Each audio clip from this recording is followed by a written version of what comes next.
come here. Come here. Yeah, come.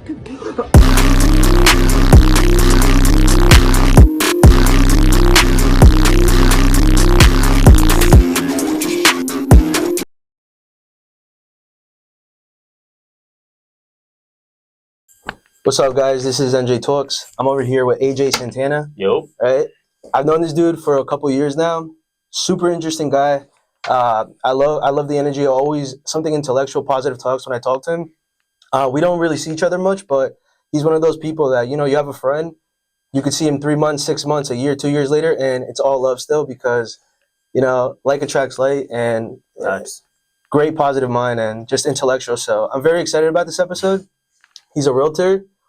Investor in New Jersey or in elsewhere probably. Just New Jersey. Just New Jersey. Yes, he's a notary, and he's going to tell us a lot more. So here he is. Thanks for having me, brother. Yeah, brother. I'm excited. How you doing? I'm doing well, man. Like you said, we might not see each other too often, but every time we do, it's always great updates. Definitely. We're always building. I have questions here. Yeah, man. That's cool. So as of late, you want me to start you all the way from the beginning? I definitely want to hear how far back do you want to go? First of all, are you from New Jersey? Were you born here? Born in Harlem in '94. My family is from Santo Domingo, DR, okay, and grew up in Fairlawn. I didn't know you were Dominican. Yeah, man. Never really asked, honestly. Yeah, that's cool. From 2002 is when I moved to Fairlawn. Okay. All the way up until maybe 2 years ago, I just moved out of town to Montclair. Okay, yeah, nice. So that's where I'm currently at. I love Montclair. It's expensive. Yeah, it's expensive. Hell of expensive, but it's a hell of a lifestyle. Yeah, definitely. I know you from high school. Well, not even, because I didn't even know you went to the Fairlawn High School. Yeah, man. Graduated 2012.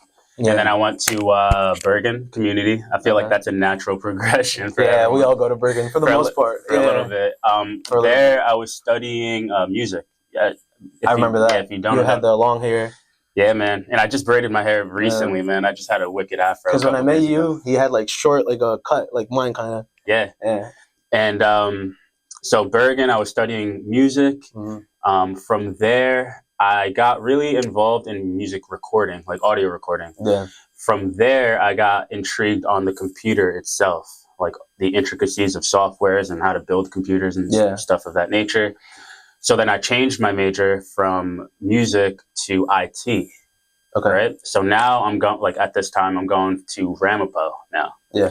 And I graduate with a bachelor's in IT, which is pretty cool. But I always knew that I wanted something more, right? Because I was near the finish line, and all that was really left was to get a job and then do that until I die, So I was like, damn, is this really what it all amounted to, So at the time, I was looking for all sorts of investment opportunities. I must have been dabbling in 2-3 different businesses.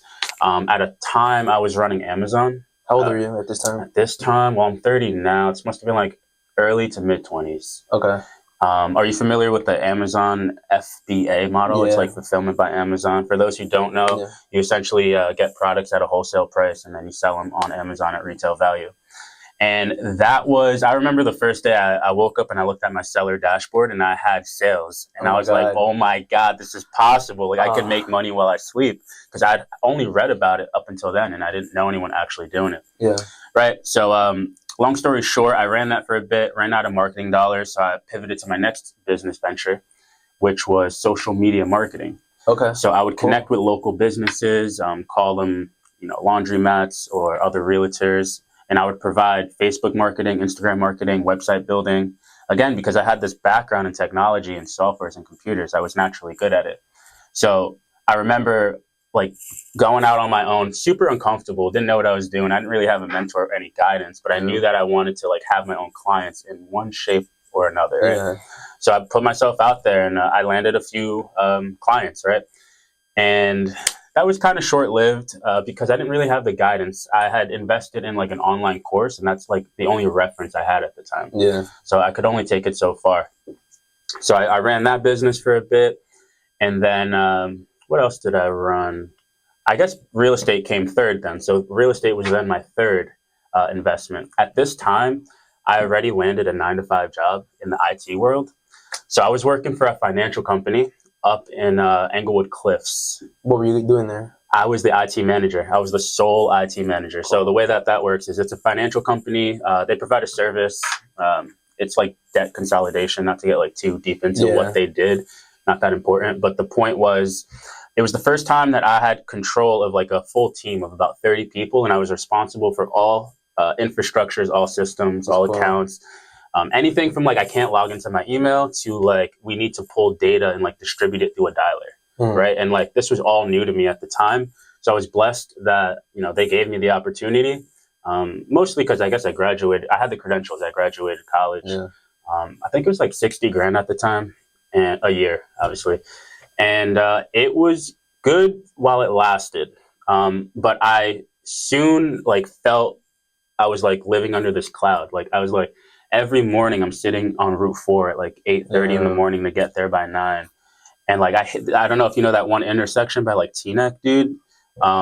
Going from Fairlawn up to like Fort Lee and Teaneck, it goes from like 3 lanes to 1 lane. And like that specific moment would always like boil literally my blood. Route 4. Yeah. Like, yeah, I know what you're talking and about. And like I was just like, dude, this alone is gonna make me late. And it would add all this unnecessary stress.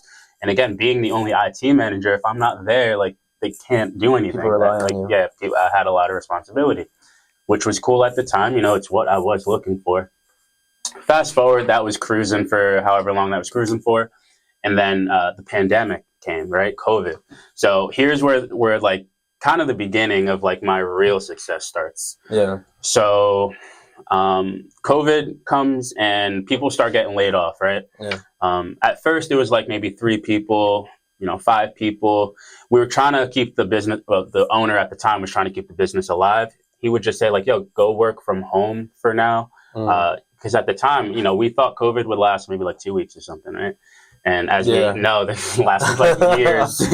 So till now, people are like, "Hey, isn't it like 2019 last year?" Like, right? Dude, yeah. So I was so about a team of 30, as I mentioned. I must have made it down to like the last like 3 to 5 people. Again, because I'm the infrastructure. Yeah. You could always replace a cold caller, right? Like anyone's willing to hop on the phone and make a dial.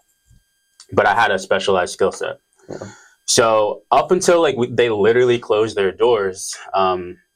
I was then let go because what they did at the time was give everyone's position remote to like VAs. So we had all the callers that were once in New Jersey were now outsourced to Nicaragua or, all these Philippines and all these, outside countries. So my position was given to some Ukrainian, so I'm out of a position, right? He was able to do the same thing I was able to do for cheaper. Yeah. So it was simply like a financial decision from the bosses, right? But thankfully, at the time, I had already invested into a real estate course. I was big on education. I always have been ever since the first business. The only way I would learn something was investing in online education. Yeah. And to this day, if there's a course or something like a missing piece to my education, without thinking, I always buy it because it's not an expense, right? I don't look at it as an expense. No, it's definitely an investment. It's like always. Anything you learn. Right? Yeah. So not to give this group too much clout, but it was a group on YouTube. I'm not going to give them a specific light, but if you go to YouTube and you just type in real estate investment, you'll be hit with all of these online gurus who like know it all, right? Yeah. There's a few of them. Yeah. I invested in one of them, and at the time it was like a $4,000 course, which at the time I didn't really have, but they convinced me each and every way to like put it on a credit card or get it by any means. And I was like, it's almost like they're running it's not even a real estate company. It's almost a sales funnel. It's only, it's like they're just trying to sell me. And like, I felt that energy, but like at the end of the day, I still needed anything. And I was thirsty for knowledge in any way, shape or form. So love that. I put the credit card down, man. And I like had faith in myself that I'd get it back. You did it because you had faith in yourself, though. Yeah, I have a lot of faith. You needed the knowledge and you had faith in yourself. Yeah. And then what happened? All right. So from there, I study the course. I download all the information that they're offering. And unfortunately, the education was not all that mind-blowing. It's nothing that you couldn't have figured out on YouTube. Yeah. The long and short of it is like you need to call people who are trying to sell their house. You can do it in a bulk fashion by putting it into this thing called a dialer where you could call multiple people at once. And they gave you a sort of script of what to say. And that's kind of was the end of it. But like, I sort of already knew that. I was looking for like something much deeper, right? So unfortunately, the education wasn't really there. But what was valuable and what was worth all $4,000 plus more was the network of people. 100%. So forget the education; it's who I met, right? Yeah. So I say that to say, at the time, I was just doing cold calls out of my grandma's kitchen by myself, clueless, telling people like, I'm looking to make you an offer on your house just because that's what the script said. Yeah. I didn't have any money to make an offer. And what was it, like wholesaling? Was it like, it was wholesaling? At the time, it was wholesaling, okay, right? And good point that you mentioned that. So we're talking wholesale and real estate, right? Yeah. And I ran into a lot of hurdles. One of the main hurdles being that I'd go to make someone this offer, right? And they teach you to do, so 70% of what the house is worth, we call it the ARV, after repair value, right? 70% of that minus whatever repairs need to be done, and then minus what your commission or your assignment or your wholesale fee would be, right? So like, let's just pick round numbers, like $100,000. Next thing you know, you're offering this person 50 cents on the dollar, right? And like time after time, you just get shut down. And I was like, how is this possible? Like, I'm not understanding, right? But I keep at it, I keep at it. Again, all by myself in my grandma's kitchen. And by the grace of God, this mutual connection in the group, his name was Maurice. I'll always give him like Maurice Grant. Yeah, shout out to Maurice. He reaches out to me on Facebook and he's like, yeah, I see you really active in the group. Would you want to come out to a networking event that we have at Pub 46 in Clifton, so that you can meet like real people in the flesh doing this? And I was like, yo, that sounds like a great idea, because as of now, this has all been cyber real estate. Like, it's all like yourself, digital. Like, it's not really tangible. Initiative. Yeah. So I was like, yo, Maurice, I appreciate the invite. I'm definitely there. You know, send the date. I'm there. And then I walk into this event that they're hosting, and it's a poppin' event. It's like shoulder to shoulder, like, excuse me, like all sorts of walks of life, from like mortgage lenders, realtors, investors, you name it, buyers, sellers, everybody. And this one individual who ends up being my business partner to this day, his name's Chuck Kohout. He's given this super powerful presentation. He's just captivating the entire room. There's like TVs with different deals. He's talking about like, this deal we just closed for 20 grand, this deal 50, 100. And I was like wide-eyed and my jaws dropped. And I'm just like being a student as best as I could. Because I was like, this all sounds familiar from what the course had said, but I never met anyone really doing it, right? So I let him do his whole presentation. There's a bunch of networking that naturally happens afterwards. So I walk up to him and he's super preoccupied. He's literally signing a contract on the counter of the bar.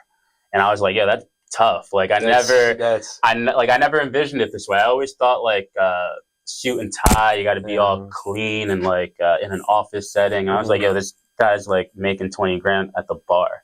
You know, super, super crazy. So I knew that was something, like, I was drawn to that for whatever reason. It was different, right? And we're talking about like this big, like, muscle, like, bodybuilder type dude, like, just wearing a t-shirt. It was like not the vision that I had. So like it really like captivated me. So long story short, I go to connect with him after the event. And I was like, you know, I've done ABC up until this point, and because Maurice invited me out here, that's really the only reason I'm here. But what I do know is that I'm going to make this happen, right? So, like, would you mind, like, you know, giving me some education? Do you have an office maybe I could meet you at? You know, pick your brain. I hate that saying. Like, really? You hate that saying? It's just like, it's very leechy. Yeah. Right? Like, what's the return for someone for you to pick? There has to be an exchange. Exactly. Right. So I've done away with that language, but at the time, that's, you know, how I approached it. And you start off like that. Got to start somewhere, right? So he was, you know, grateful enough to be like, not only can you meet me at my office tomorrow, but here's a key. I was like, a key? That's different. That's wild. Like, what do you mean? And he, like, the way that he operated was like, it was an open door policy. Like, it wasn't his office, it was our office. Like, everyone, like a community. You definitely saw something in you, though. Yeah, and I saw something in him. So I go to the office, and at the time, I forget what day of the week it was, but they would always host classes of sorts. And I'm still in the 9 to 5 at this time. So it started at 5, and I'm all the way up in Englewood Cliffs at 5. So notoriously, I'm showing up late. It's the best I can do. It starts at 5. I'm there at 6:30. It ends at 7:30. I just get an hour in. Like, weeks after weeks, right?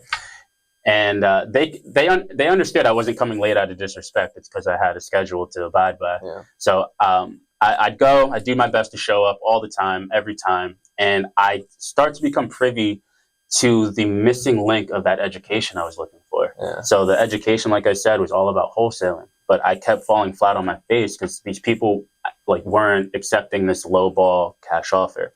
So he opened the door to this concept called creative real estate. Okay. Right. And that's the name of your guys' group. Yeah, it's the name. Yep, it's the Creative Real Estate Club on Facebook. Feel free to join. I'm in it. Are you? Awesome. Yeah. They have like 2,000 members, man. Yeah, I've been in it for like 2 years. Awesome. So next thing you know, I'm learning about different deal structures. And so let's pick a hypothetical situation. There's someone who owes more on their house than what it's worth, right? Okay. A common phrase is like they're underwater, right? Obviously, I can't give them a cash offer lowball because even if I'd give them that, they couldn't pay off what they owed on the house. They would still have an outstanding balance, so it wouldn't work. Okay. Right. So I was like, how do you deal with this? Right. In that specific example, that's something called a short sale. Right. There's one example of many, right? And then you have things like subject to and seller finance. And, at one point I was like, wait, what happens to all the people that want retail value? And that's where like the realtor idea came in. So like next thing you know, I'm like developing all these tools on my tool belt and I feel much more capable. Yeah. Right. And at the time I was always good at talking to people on the phone.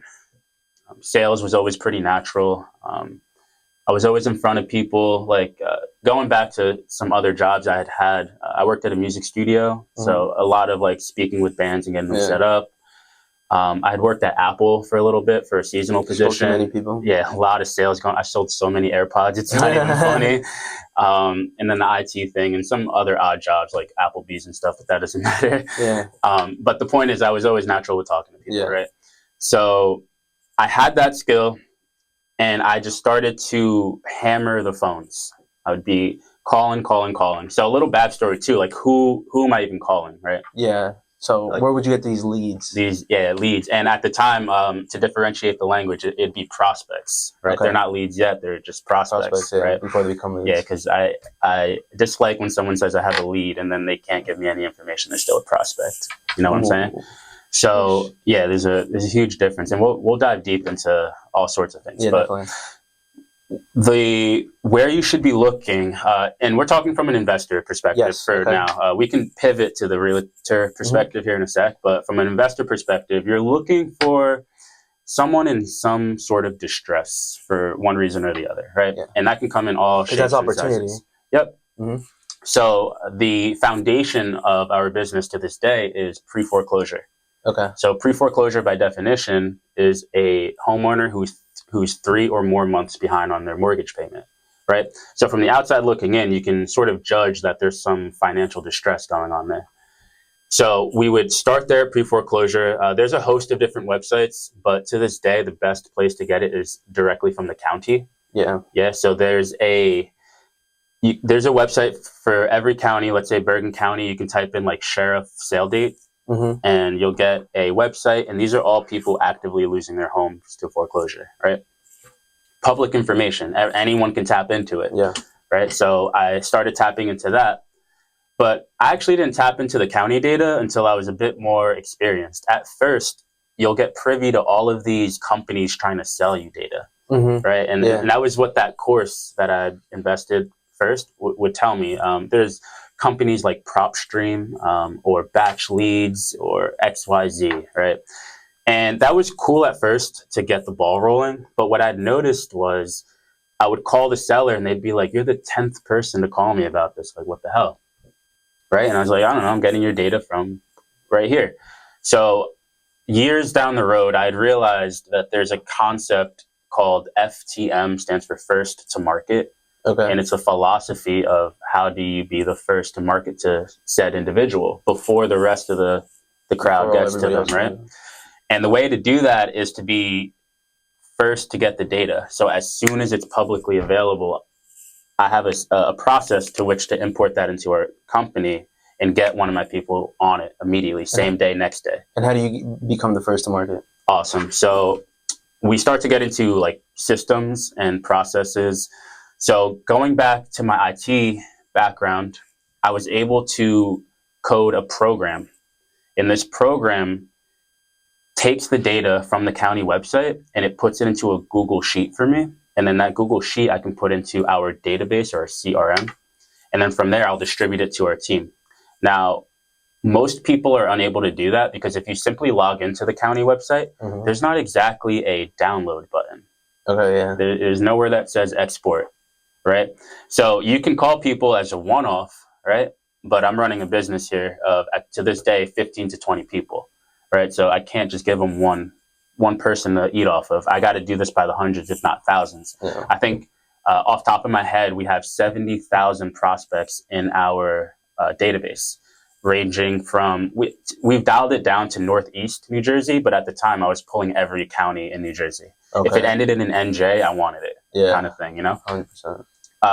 But then something that we dialed in over time was like, why am I driving 2 hours down south to do the same thing that I can do in Bergen when there's County? So much opportunity here? Yeah, like, let me just dial this in. But it was a good idea at first to get it going. You're hungry, you want it, yeah. For sure. So that's sort of the process on how to get. It's a custom process to answer your question more directly.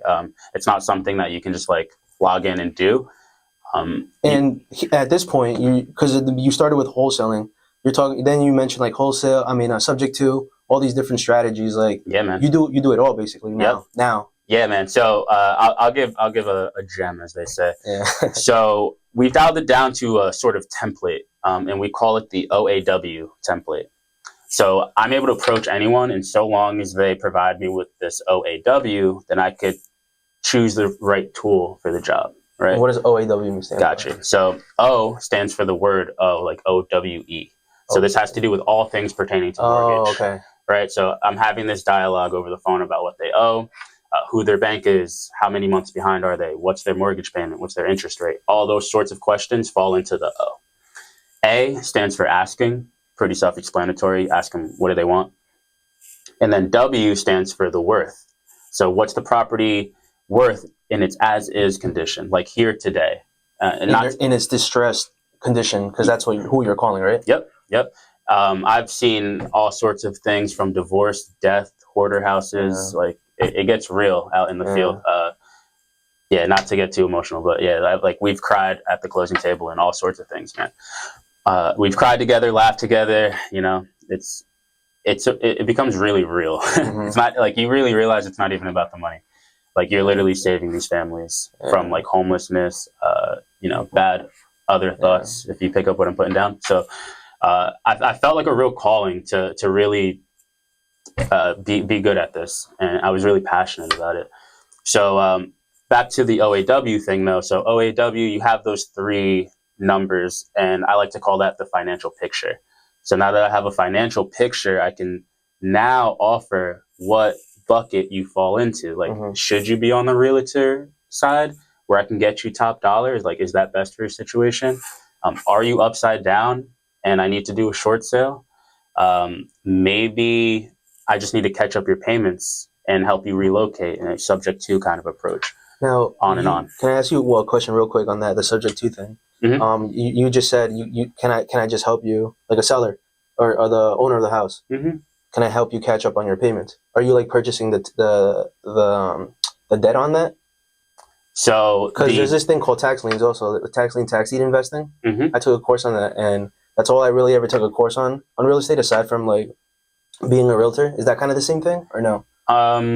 They can be. Okay. So subject to is where the mortgage will stay in place at the seller's name, under the seller's name, but they will transfer the deed, which is the ownership. So that way you can own and control the property. But there are some instances, everything is case by case is what you'll realize. So I can't give a blanket answer, but let's pick a hypothetical case to where this person's behind on their payments.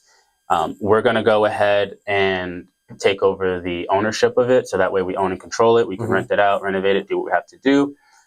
We'll relocate them. And a lot of the times the mortgage that's already in place, guaranteed by that previous seller, are better terms than what I could get in today's current mortgage market, right? So for example, I'm working on a 1-bedroom, 1-bath in Belleville.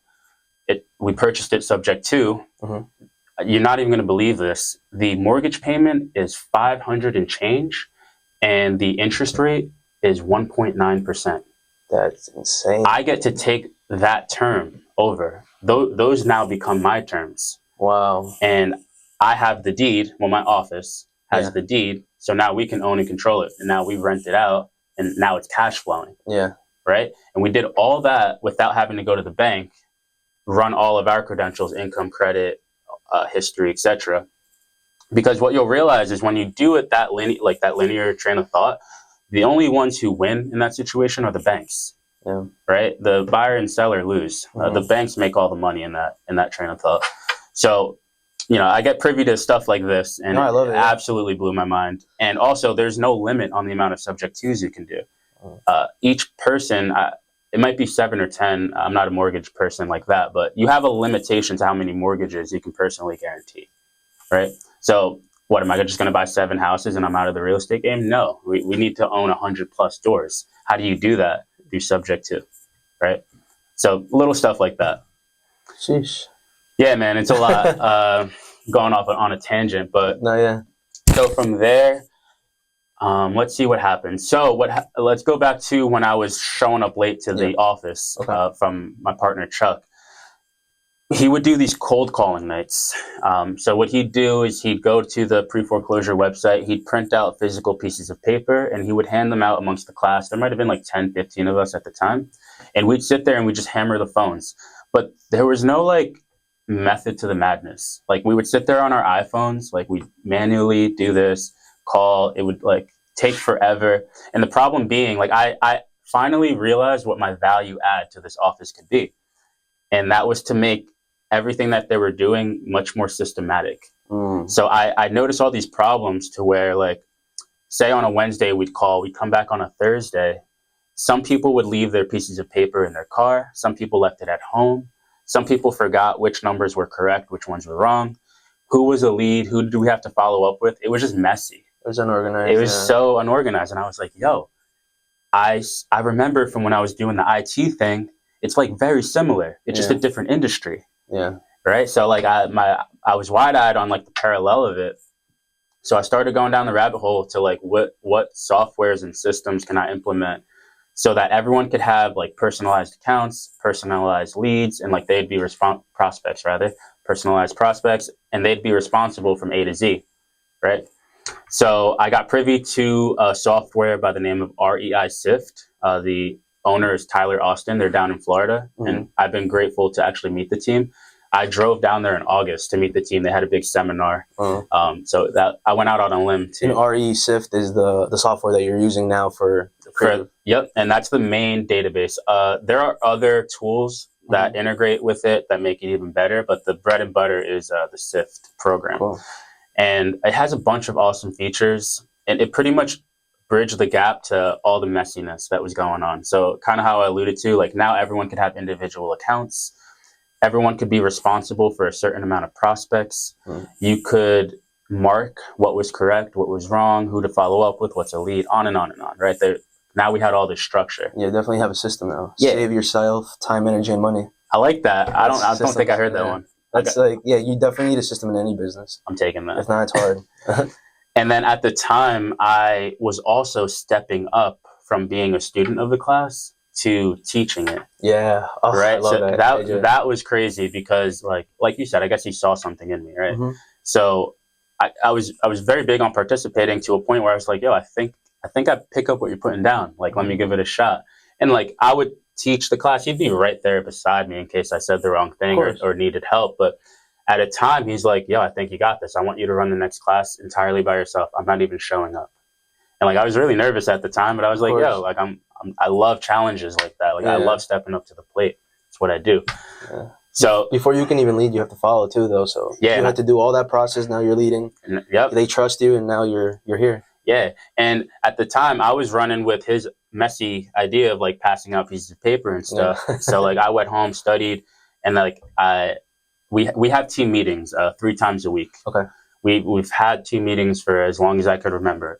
They're on Monday, Friday, and Saturday of every week. So the format is on Monday we'll meet and we'll set our to-do. list for the week. The week will go by. We'll do everything we have to do. On Friday, we'll hold each other accountable. What got done, what didn't get done, what else you need help with. And then on Saturday, we'll do a lesson of sorts. So we'll do it like maybe one lesson could be like different entities to buy properties in. So like personal versus LLC versus land trust. Okay. All the pros and cons, right? And then that'll get recorded, and then we'll put that in our Discord community, because now we have a community of people who follow us. So that could be a lesson, or maybe different deal structures, like the difference from wholesale sub-2s and seller finance, right? Higher level stuff. And then Monday rolls around, and then rinse and repeat. And all this information, you said it's on the Discord, like it's all like available to the public. It's free.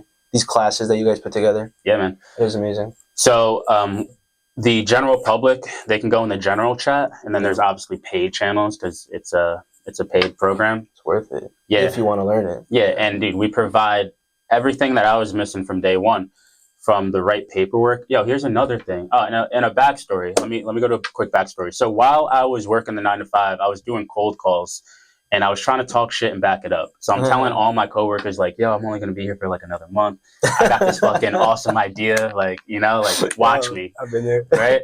And I'm just talking shit, backing it up, talking shit, backing it up. And I was all over the place. I was calling all of America, the entire nation. And for whatever reason, there was a prospect that came into my dialer the one day out in Kansas. Okay. And I was like, I don't even know why I'm calling Kansas. I've never been there, but freak it, right? And I call this guy, and dude, you know that wholesale formula that I was talking about, the ARV minus the 70 minus the repairs minus what my commission is? Even 50 cents on the dollar. It worked for him. He said, yeah. He said, send the contract.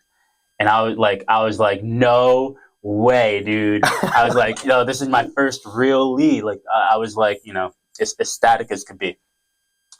And at this time, again, I don't know anything or anyone in Kansas. So I reach out to the Facebook community, and I forget this individual's name, but he was a huge help. And he agreed to JV, so joint venture with me. So he would be my boots on the ground. And I thought that was a fair split, because I was never going to Kansas in the first place. I was like, if you can do the legwork, let's split whatever we were going to make at the end. Right. So I think we stood to make like 15 grand, and I was willing to give him like 7.5. Yeah. And what happened was he was helping me market it on Facebook to find a buyer, because I wasn't actually going to buy it. Remember, I'm just wholesaling it. Right. Yeah. I'm assigning the rights to my contract to someone else to purchase. So I market it on Facebook, and this is where things go south. I find a buyer. He's interested. Again, and I think I'm that much closer. I figured out who the buyer is now. I'm sorry, are you finding a buyer as a realtor, or like? This is all investors. I'm nowhere near a realtor at this point. This is years before. Okay. I'm strictly an investor. I know I'm jumping around a little bit. No, it's fine. Go ahead. So I connect the buyer with the original seller who came in through my dialer. And I say, hey, buyer, go check out the property. Like, go do your walkthrough. I've granted you access. The seller said, you know, show up and he'll walk you through. And now, this is where I realized how little of a fish I was in a big ocean of sharks.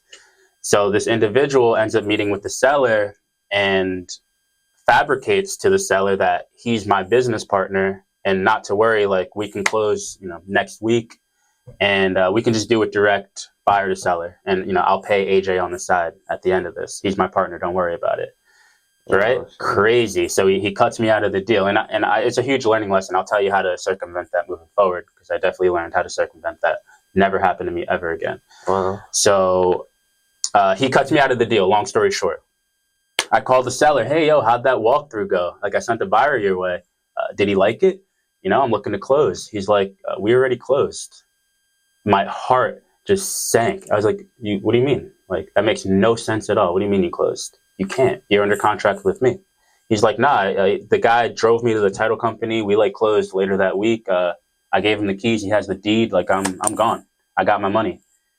And I was like, that's crazy. And of course, dude, you try calling the buyer, you're blocked every way till sundown. You cannot get in touch with him. And dude, he's all the way out in Kansas. You think I'm going to drive to Kansas to like find someone that like I don't even know what they look like type vibe, you know? Like, so at this point, like, I'm counting my losses. I'm doubting my partner that I found on Facebook that was supposed to be helping me out, JV. I was like, yo, were you a part of this? Did you screw me out of this? Did you get paid? Did you know about this? You know, and he was just as clueless as I was. right? So the solution to this problem is something called clouding the title. Okay, yeah. Okay, cool. So to make sure this never happens again. And funny enough, I heard this language, had no clue what it meant. And my partner had said, yo, the title company asked if we wanted to cloud the title. It cost like 20, 50 bucks, 100 bucks. It was like negligible. And I was like, I don't know, you tell me, I'm brand new. Should we? Is it worth it? What does that even mean? Yeah. He's like, I don't think we got to do it. Like, if you want to, you can, but it's like extra money. So like, I don't know, think about it. Dude, by the time I thought about it, I'd already been cut out of the deal. Without fail, every time I get a new contract, I cloud the title, right? I protect my rights in the deal. So essentially what clouding the title means too is, let's look at like a diamond, right? You know how people want like a pure, clear diamond, right? So now if a diamond is clouded, it's like, it's foggy, it's embellished, right?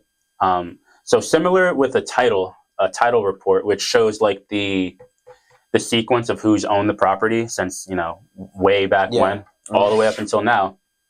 If you put a cloud on the title, the property can't be sold to the next buyer because title needs to be clear in order to transfer from one to the next, right? So I was like, oh, I should have clouded the title, because then the series of events would have been, this buyer would have tried to cut me out, and then I would have gotten a call from the title company who would have hit my cloud and be like, hey, we can't close until you release your notice of settlement. Notice of settlement is the name of the document that clouds the title, right? Okay.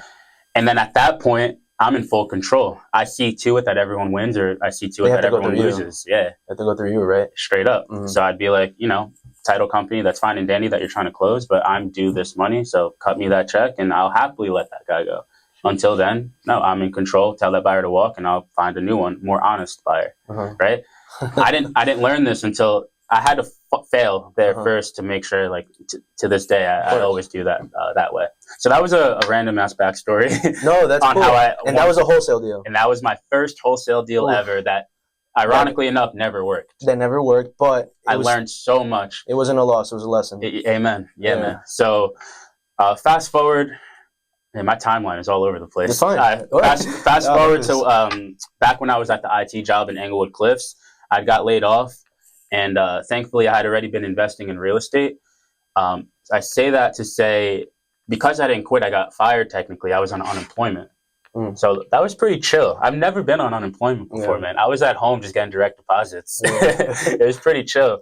But I knew that, I was like, wow, how long can I keep this going for? But I knew like that obviously ran out eventually. I forget if it's like 3, 6, 12 months, whatever, but it does run out. It runs out. But before it run out, I had already been, like, my heart, soul, mind was already with my new partner, Chuck, learning all the game that he was putting down. And I was grateful enough to close my first deal in that window of collecting unemployment, right? So now I have the confidence, I have my first chunk of change, and that only added to my confidence and faith to keep going. I was like, wow, I don't need to go find another job. Because I was always like dabbling with like, should I update my resume? Should I go on LinkedIn? Like, let me get some security. I do have my bachelor's, you know, like that always plagued me too. But I was also going in this direction. So I'm like battling thoughts from both ends, like, which way should I go? And because I was able to close a deal during that window, I just kept with it. I was like, I'm gonna take this momentum. I'm not gonna look back. I'm just gonna look forward. And this was freaking 6 years ago, man. I've never clocked in for someone in like 5, 6 years. So that's pretty crazy, and it's a blessing for me. Because I remember when you first started, or were starting out, or maybe you were already doing it for a little bit, like definitely learning. But we had just started the pizzeria in 2018. And you would come in with Anthony and just talk to me, and I'd be like, "Wow, really?" Yeah. And you were taking these. I didn't know you were taking these courses up until right now, because I was trying. I'm gonna say the word try. I was trying to do the social media management thing. Boom. I got into a course I took some a guy named Cody, Clever Investor. Yeah, you definitely know who that is. Yeah, I took one of the course. YouTube gurus. It's a wholesale person. Yeah, I definitely took that course until I was like 17 before Gabby's, but my main focus was on the family business. So. Yeah, man. Definitely grew that. We're here now, and I love that. How's that going, by the way? The pizzeria? Yeah. Awesome. Yeah. One of the questions was like, what's your favorite pizzeria in Jersey? That's good. Yo, don't kill me. I'm at a point in my life where health is like a really big factor. I know what you're saying, yeah. And I just can't be eating cheese like that, man. Yeah, I know. It builds a lot of mucus in the body, and mucus is holds disease. We can get into like CMOS and all that. I learned, That's a whole other conversation. Bro, I got into that. Oh man, I got into Dr. Sebi so hard during COVID. There you go. During COVID, I became a vegan for like 3 months. Well, not even. I went through the alkaline diet. Awesome. Yeah. Did you feel cleaner? So much on cleaner. The alkaline diet? Yeah, the whole mucus thing, like it's why you get arthritis, like it's all mucus. Man. So call me crazy, but I don't really have a favorite pizzeria because I don't eat pizza like that. But if you did, it would be Gabby's. Yeah, exactly. Shout out to Gabby for sure. Yeah, definitely. So where should we take it from here? What's it called? No. Let's keep talking about real estate. I definitely love that. Okay, so hear this. At the time, we find another partner. So here's where the team starts to build. So my partner Chuck had another partner. His name's Linton. Linton happens to be my broker today. Okay. So like we mentioned, I'm also a realtor amongst all other accolades. And Linton and Chuck have a crazy backstory. Chuck saved Linton from pre-foreclosure 3 times. When he had met Linton, he was homeless, sleeping in his car with his pregnant wife at the time, losing all his properties. Right? Like, damn. It becomes really real. Chuck showed him how to get out of that situation. And Linton said, I want to do for others as you've done for me. And they've been business partners for 20 years to this day. Wow. And they're inseparable. Nothing can get in between them. So they're partners to this day. And then along the line, I meet my other business partner, Mike.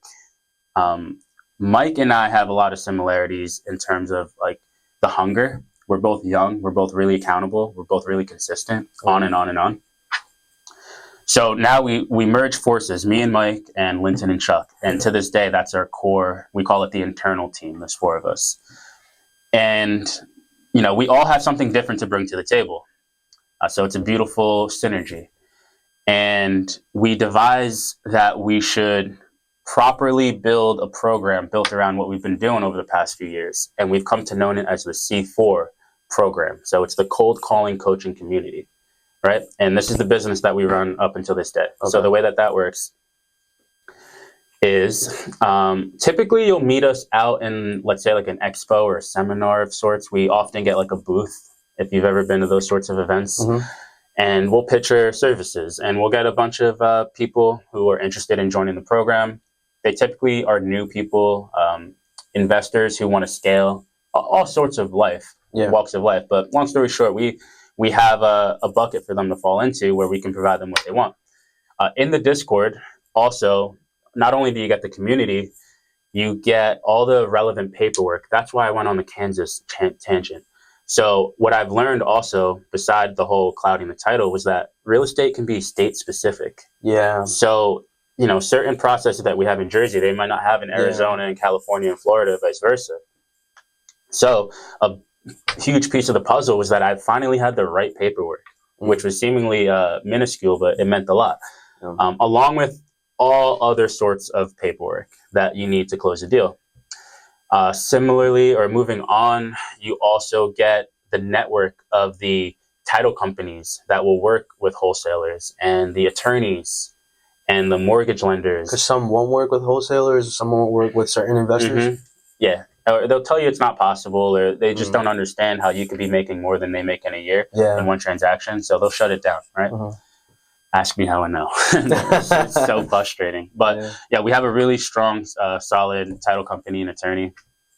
And so you get access to the network, you get access to the paperwork, you get access to the community. And then lastly, you get access to coaching. So those are the 4 C's. So the way the coaching aspect works is, say you're a new caller like I was at the time in my grandma's kitchen, right? And I get a lead. What you're afforded when you're in the program is that you can call upon a coach to come meet you at the seller's house and lead the meeting while you observe and be a fly on the wall. And you can do that up until we close 3 deals together. And then the intention is, because I never want to hold anyone back, the program is built for you to graduate. So after the 3rd closing together, of course I'm there for you, but I want you to go do this for yourself after the 4th, right? And I'm guilty of enabling people a little too much. Like I'm on call a little too much. Sometimes I got to tell my students, like, yo, you got this, dude. We've done this so many times together. You've attended every class, made every meeting. Like, just honestly, just go on by yourself. You'll learn way more than if I let it and you just watched me. Like, I know how to do this. If somebody's watching this and they want to like be a student, they go on the Discord, one of the paid programs, and go in. So the way that would work if they wanted to join the program. So like I said, it all starts with the expositions or the seminars that we do. Then we have something called C3. So it's the precursor to C4. So we're at a point where we're no longer just accepting people to C4 because it's become so popular and in demand. So the precursor is a C3, which is where we'll invite these individuals to our office for a one-day demo, let's call it. And I literally have up to 10 demo accounts. You could come into the office, you can log in. I'll show you everything A to Z. I'll show you the Discord, the paperwork, who to call, the title company. And the intention is that you get your first lead and you set your first appointment because you have all the coaches there with you telling you what to say and helping you, right? After you do C3, then if you like it, then we can talk about C4, which is the main team. Yeah. And then, there's different, this falls into my partner, Mike. He kind of does the admin side of things, but there's different tiers, right? Like a tier 1, tier 2, tier 3 has different splits depending what tier you're on, etc. You got to learn to crawl before you walk. Exactly. So that became the idea of it. Like everyone's like, yeah, let me join. And like, we only wanted the top tier of people, right? Because, we get people at the time, like, I would pour my heart into, at the time, I would do one-on-one onboardings. People are not serious sometimes, though. Yeah. Yeah, dude, I know. They think they are, they want it up, but they got to work. They don't want to pick up the phone. So at the time, I must have done 100+ one-on-one onboardings. So what that means is, like, we'll meet on Zoom. I'll spend an hour plus, be like, yo, this is going to be your phone number. This is how you log into REI SIF. This is what pre-foreclosures are. This is what you say on the phone. Like I was like a broken record, and I got like really exhausted, and it kind of like dialed down my passion because I was just tired of repeating myself, right? But I didn't want to take away from like the excitement of the new person. Yeah.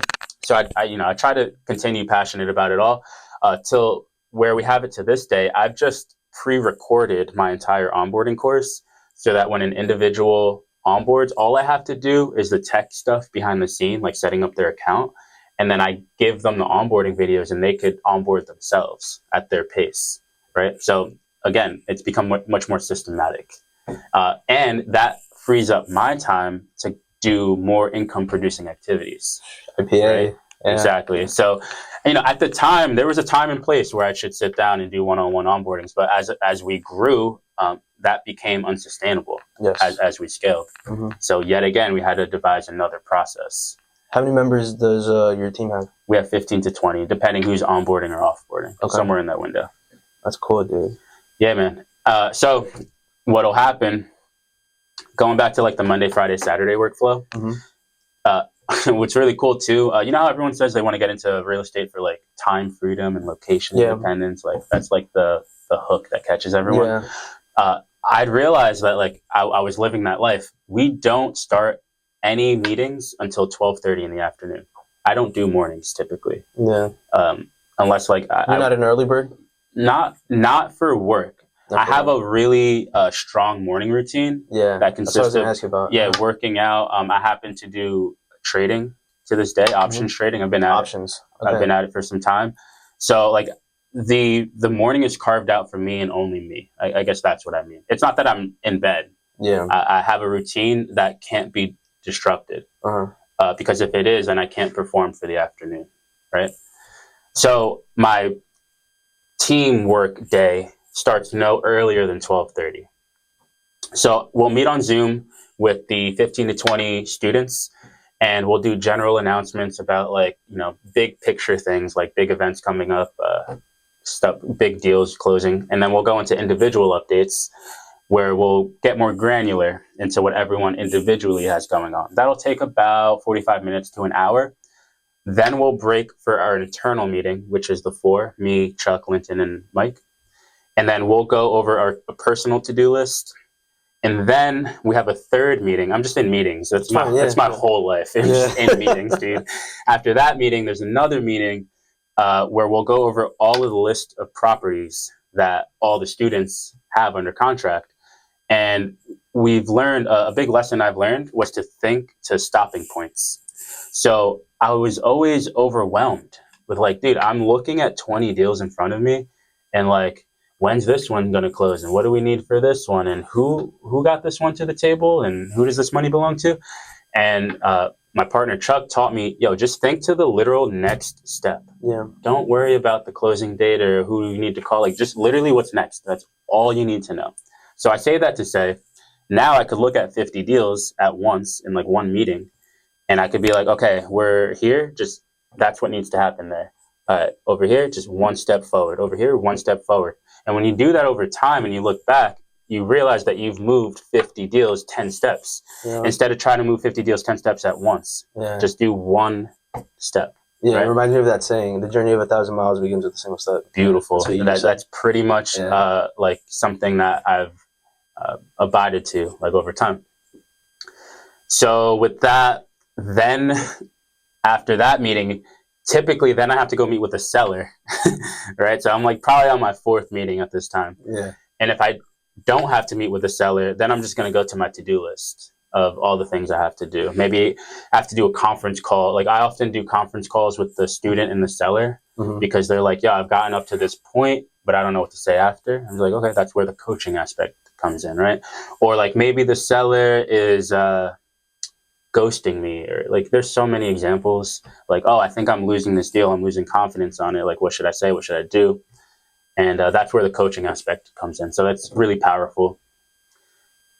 And then typically after that, I try to see my friends and family if there's any time left in the day. Yeah. And then by nighttime, you know how they say the morning starts the night before. Yeah. Right. So already by the time I get home, I'm already geared toward my morning routine. Yeah, you prepare for like the nighttime for your morning. Exactly. I prepare for like Monday night or Monday morning on Sunday night, for example. Right? What time do you usually go to sleep?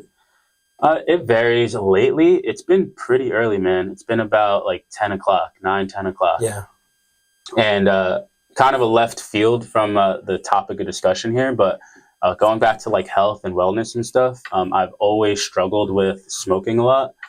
And as of late, I've been able to overcome that. What, cigarettes? Marijuana. So as of late, I've been able to overcome that. And I can't tell you what the answer was, but I finally have momentum and like control over it now. So that's been helping a lot with clarity, energy. And I mentioned that to say when I had stopped, that's trippy. Oh, yeah. I literally dropped it yesterday. Yeah, I thought you were getting texting. I was like, oh, you're famous. I say that to say when I had stopped, there was a change in my diet. There was a change in my sleep schedule. Yeah. So I remember like the first week of it, I would wake up like with cold sweats at like 1 a.m., 3 a.m., 5 a.m., and 7 a.m. And mind you, the market opens at 9. Yeah. At least pre-market plan does. Market opens at 9:30 technically, yeah. But I say that to say like now I don't feel like I'm fully rested because I just woke up on the hour every hour throughout the night. I'm not eating as much. My appetite isn't as big, right? The first week at least. Yeah, like until you like really, you're in it, like getting it started is really hard. Yeah. It's so hard. Did you start having a lot I dreams after? Oh my gosh. Yeah, right? That's vivid, bro. That's how it is. Vivid. Oh my God. Once you stop. All that stuff I had to overcome to get to where I'm at now. You ever have problems with anything else? No, thankfully. No, thank God. That was my only vice. That's good. And like now, like I'll try to have like a beer. Like I know like yesterday was a hell of a day for me. So like went out, had a drink. But thankfully I've never been drawn to alcohol in a real way. Like I could have one and stop. Yeah. So for now, I guess that's my vice. But I'm only human. Definitely. I'm not perfect. I need something. So real estate is all you basically do right now? Just you and the company that you are a partner of? Yeah, man. That's all I do. Side tangent. So how I was saying, real estate affords you time freedom, location freedom. So that's why I had mentioned that our meetings start at 12:30, no earlier. I was fortunate enough to be able to travel to South Korea to see my sister in the summer of August. And things like that, typically when you're working a 9 to 5, you're like, now how many vacation days do I have? Is my supervisor even going to allow it? Like, dude, someone's going to tell me if I could see my sister or not? You're bugging, dude. Like, I'm going to see my sister. Tell you when to eat, when to pee, when to shit, when to yeah, go home, dude. when to go on vacation. The lunch thing was crazy, too. Like, eat now? It's like, what? I'm not even hungry. Or I'm starving. I have to wait to eat, like, or vice versa. People that are working and eating at the same time. Dude, it was just not it. It really wasn't. So, being the lifestyle that I lived afforded me to, go see my sister without having any stress about it. And I knew, which was the weirdest thing, man. Typically, you leave for vacation and you come back and you're down, like financially, right? Imagine a world where you go on vacation and you come back to more money than you left with. That was like another like eye-opening thing, because we have such a process and such a strong team that they're able to keep the operation going even if one of us steps out for a week. Yeah. Right. Definitely. So I was like, system, save yourself time, energy, money. Boom, dude. Yeah. So I say that to say I haven't bought the ticket yet. I'm buying it on Monday, but I'm headed to Bali, Indonesia on the 5th of next month. Just for fun? To meet my sister's good friends who live out there. They're really business savvy, beautiful people. They built a house out there. So I want to talk to them about business and real estate out in Bali. And honestly, just see the lifestyle, because I've always seen it on YouTube and stuff, and like the sunsets by the beach and stuff. I'll go check it out. So stuff like that, I literally just told my team yesterday, yeah, I'm thinking about going to Bali. Like, really short notice. The 5th of next month is really soon. Yeah. Not a worry at all. Everyone blessed it. And as I said, I'm confident enough to know that when I leave for a week and a half, and I come back, everything will still be running and operational. Yeah. So real estate can really afford you that sense of freedom. Really if somebody's out here looking, and they want to get involved with real estate, just the word real estate, because there's many different avenues: realtor, wholesaling. They're probably getting these ads just because they're interested in it on their phone. What do you recommend somebody to do first?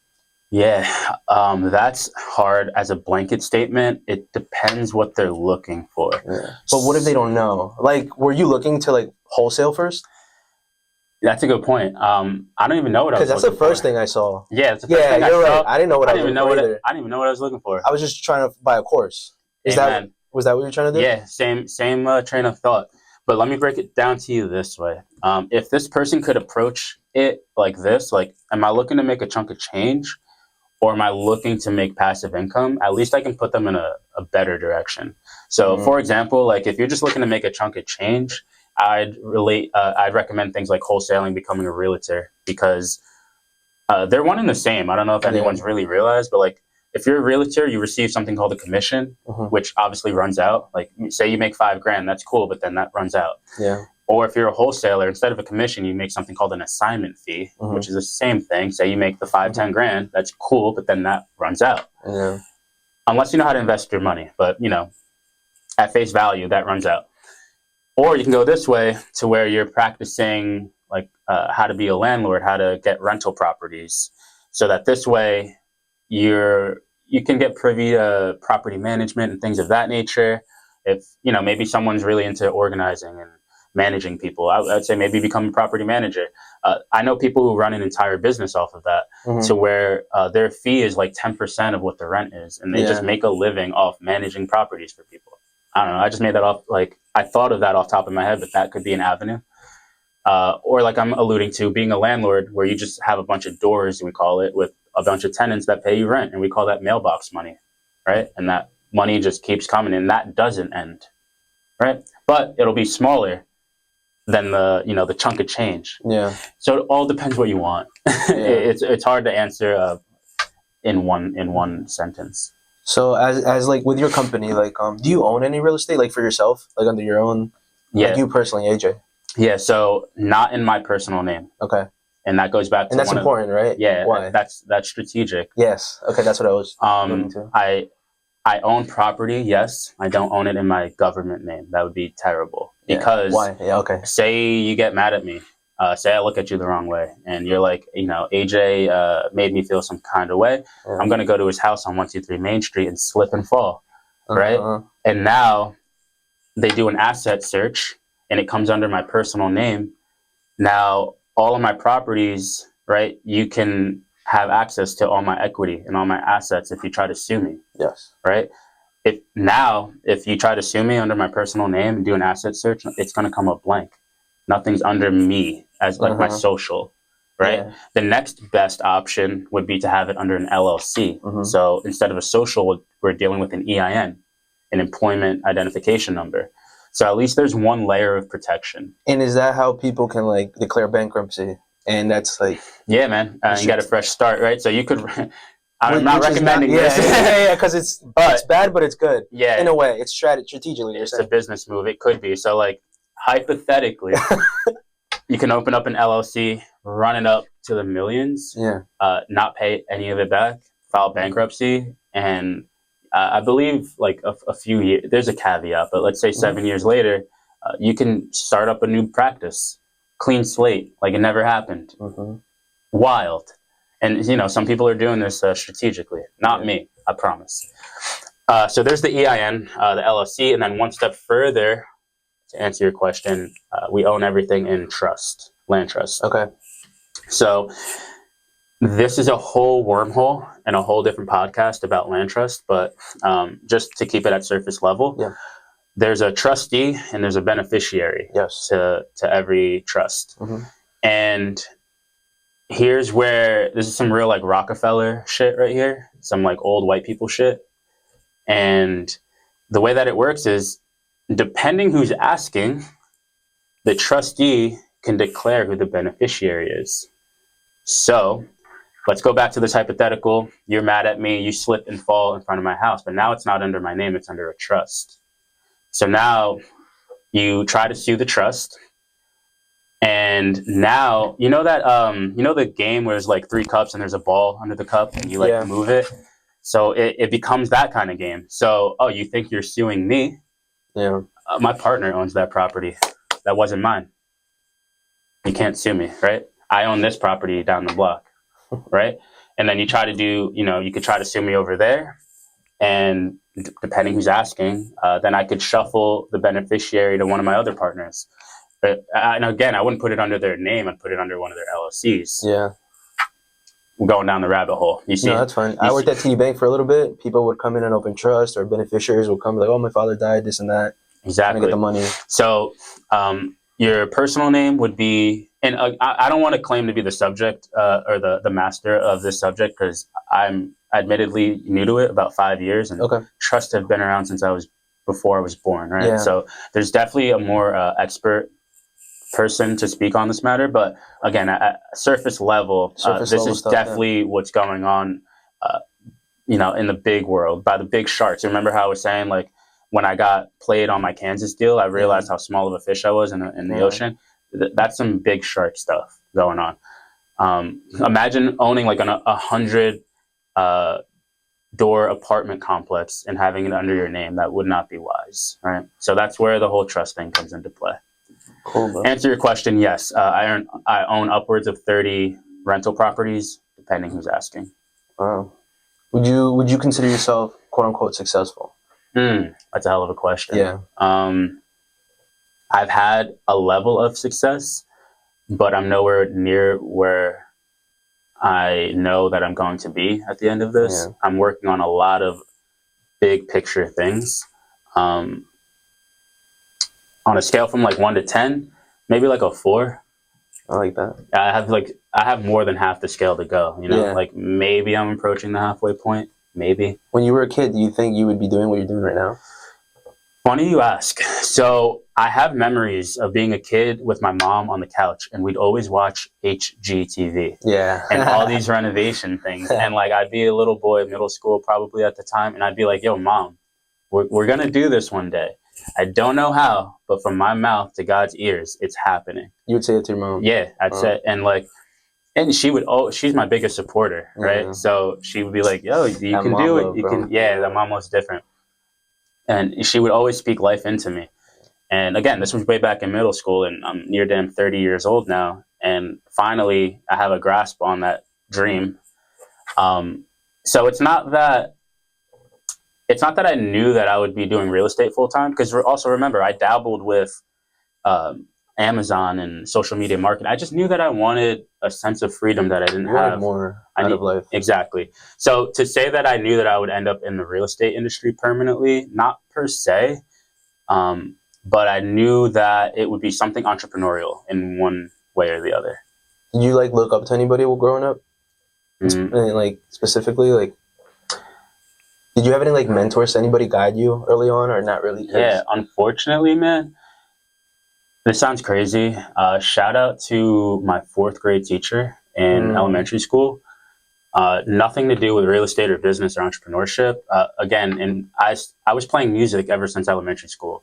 I'd play drums, and my 4th grade teacher would play in like an Irish band, like an Irish marching band. He'd do like parades, and he always loved that I was passionate about playing the snare drum. So we always had that connection. And I didn't grow up with a father. I have a stepdad, so I didn't really have that male figure in my life. So I always gravitated toward him as like a male figure, because he just made me feel confident in my skin, you know? So that was like the first time I had any sort of guidance from like a male perspective. Again, always had my mom, and my sister was kind of like my second mom, because my mom was a single mother. So while she was at work, my older sister would like literally bring me to school, like at the time, change my diapers, and like be my second mom. Yeah. I always had the female side figured out, but like I never had like masculine male support. You think that's why you started looking into like more like YouTubing, like going into courses? You were looking for a mentor? Yeah. You think that's what definitely. it was? Definitely. Yeah. Yeah, I was definitely seeking that. Yeah. And after that, my next mentor, I guess, I didn't really look up to anybody but my family. Yeah, my mom was really the only like North Star. She was the only like direction. Do you partake a lot in personal development? Like, do you read a lot? Do you listen to audios? More audio books. Yeah. Whatever it is about reading, like my eyes get tired. I know what you're saying. Yeah. but one thing I did learn in college, it wasn't any subject in particular, but I learned how I learn. That was the most important thing in college. Okay, what kind of learner are you? I'm a visual learner. Okay. So you can give me a super dense topic. If you put it in a sort of video format, I'll understand it like much quicker than if you put it in like a text format and told me to read it. Like I just won't digest it that way. Similarly, my partner Chuck, he's dyslexic. He cannot read to save his goddamn life. He can barely log into his email. I swear to shit, dude. And again, that's where I knew I had a value add with the whole tech thing. And he knows this, and he'll admit it. And we laugh about all of our shortcomings. But for example, let's say that there's a title report that we need to read. He has it down. He uses the Siri assist, where like a voice to text. He'll like straight up highlight that thing, push speech, put the phone over there, and just listen. He'll close his eyes, he'll listen, and then he'll download the entire title report just based off audio. He didn't read a word, right? But he knows that auditory is the way that he downloads. For me, if you showed me a visual of how everything transferred, that's how I would digest it. My other partner, Linton, he can read it and understand it that way. So we just all have different learning styles. I'm a text and video person. I definitely need to read, and I need to see something. Like, I'll read a book, then I'll go on YouTube and look at the cliff notes of the book, like the review of the book. But if I listen to audio, I like zone out. I zone out, and I'm like, what? Because I'm always like, I don't want to use the word ADD, ADHD, but like I feel like I'm very, hyper sometimes. And, hyperactive. And my attention doesn't really focus too much. So in order, I would say I'm a visual learner, followed by auditory, followed by text. Text is my least favorable way to learn something. That's understandable. Which is crazy too. Super curveball on the subject here, but lately I've been getting more into faith now that I'm older, and the Bible can be really dense. Yeah, there's like I forget how many books, maybe 33 off the top of my head. I'm new to it all, but what I've learned is that there's I forget the name of the channel on YouTube. Long story short, they pretty much broke down every chapter, every verse in like a childish kind of like animation type vibe. And for whatever reason, that sticks with me. Yeah. Like I'll watch a whole animation on Genesis. Yeah. And I'll understand it real quick. And yeah, but there's not a chance. What's one of your favorite Bible lessons? Because I have a few. Wow.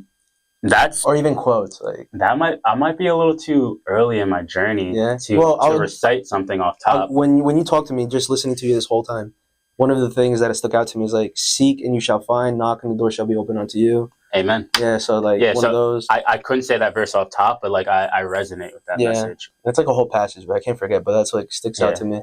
I mean, there was something that like came over me now that I turned 30. What month are we in? We're in May. May. So late April. I just turned 30. So happy birthday. Thank you. There was something that came over me now that I'm like of this age, and it's not to say that I've like failed myself up until this point, but what did I say to my partner the other day?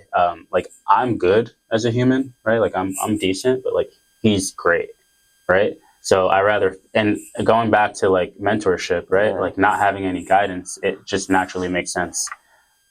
I love that. That's where I'm at. That's cool, man. You know, it's funny. Like I've wanted to talk to you a lot over the years, but we're just always so busy in different things. Yeah, man. So I love that, you know, you came and we did this podcast together, because now I can come back, look at it, and learn a lot. Amen. Not only that, but let's say somebody's watching this. Where can they go if they want to learn? Because you mentioned the Discord. Can they go on the Discord and just purchase it or join the free group? Yeah. Where can they get in contact with you or your team? 3 ways. The Creative Real Estate Club on Facebook. Okay. Right. That's free to join. In there, I'm not even sure if we have a link to join the Discord up in like the top of the page, but I'll see to it that there's a link to join the Discord. And again, that'll just be the general chat. And there's a bunch of paid channels for the paid members. So you can find us on the Discord, or you can just text me. I'll give you guys my business number, not my personal. So that'd be 551-231-8003. So that's my business line. You can blow that line up, and I'll get back to you when we have a moment. At the end of this, I'm going to have all his information on the bottom, anything you give me, and people can reach out to you guys if that's cool. I appreciate it, man. Everything, yeah. But yeah, man, real quick, I definitely want to ask you this question. Shoot. For that. You said you live in Montclair? Mm-hmm. Cool. For now. Let's see.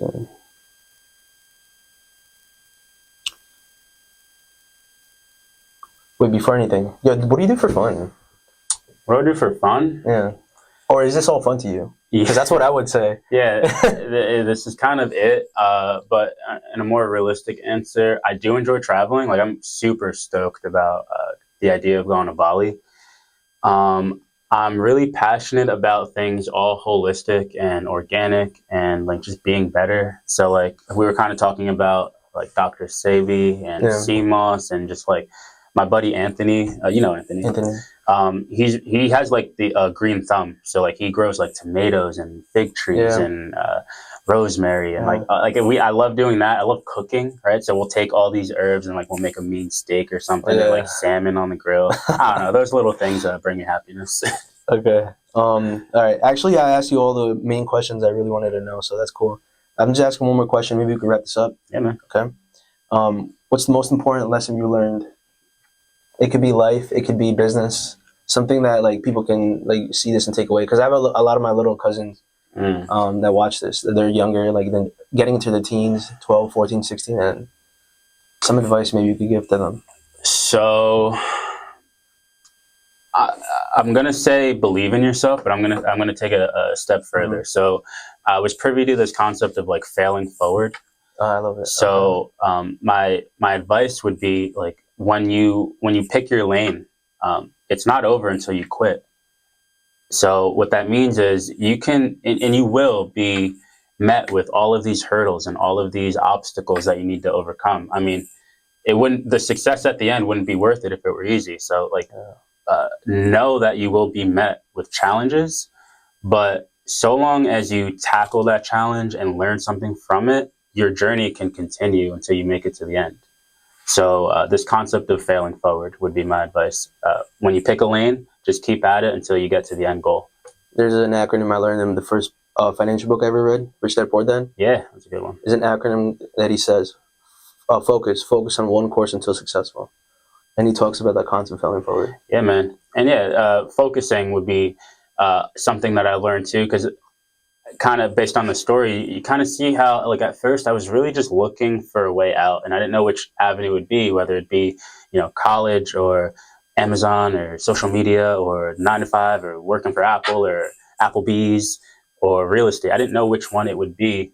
But when I finally just put my heart, mind, and soul in one direction, that's where I found the most momentum.